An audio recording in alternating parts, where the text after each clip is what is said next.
Si l'on vous dit RCN1, RC1, RC2, RCN2, RCN3, FPV, RC Pro ou encore Smart Controller et Goggles, on a fini par vous perdre. Et encore, on ne parle pas des anciennes télécommandes, qui équipaient les premiers Mavic ou Mini 2. Dans cette vidéo, on va regarder toutes les télécommandes de la marque DJI qui existent et on va lister les drones qui sont compatibles avec elles. C'est parti!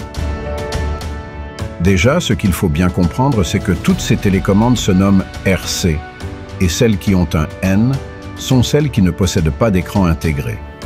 Il faudra donc rajouter un téléphone ou une tablette avec l'application DJI Fly installée pour pouvoir piloter le drone.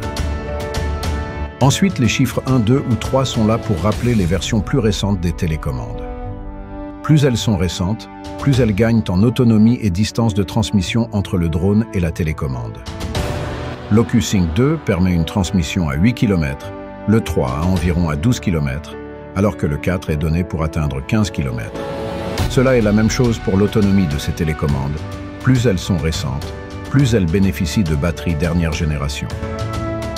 Maintenant que l'on vous a expliqué tout ceci, voyons quels sont les drones qui sont compatibles avec les versions des RC. Commençons par la RC ou RC1, qui est la première version des télécommandes DJI. Les drones compatibles avec elle sont le Mini 2, le Mini 3, le Mini 3 Pro, le Mini 4K, le R2S et les Mavic 3. La particularité, c'est que les Mini 2 et Mini 4K ne sont pas compatibles avec la RC1, celle qui a un écran intégré à la télécommande. On passe à la RCN2 et à la RC2, qui est facilement reconnaissable avec ses deux antennes dépliables à l'arrière. Elle bénéficie de l'OcuSync 4, avec des transmissions pouvant aller jusqu'à 15 km.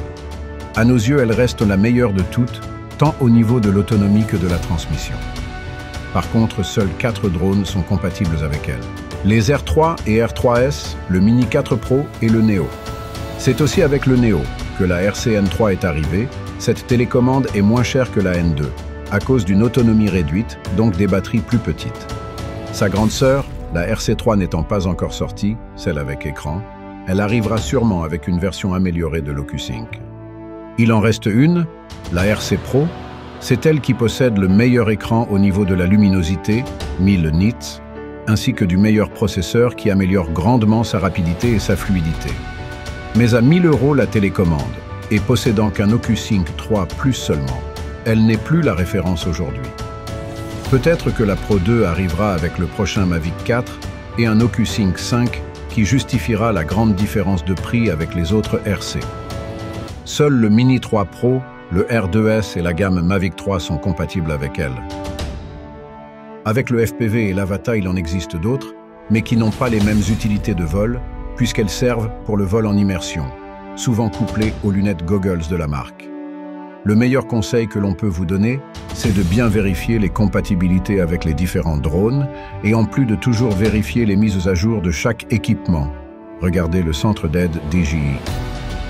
N'hésitez pas aussi à lire notre article sur le site, vous retrouverez un tableau récapitulatif des diverses compatibilités entre les modèles de télécommande et les drones DJI que l'on vient de voir. Merci à vous et à bientôt sur drone-technologie.fr.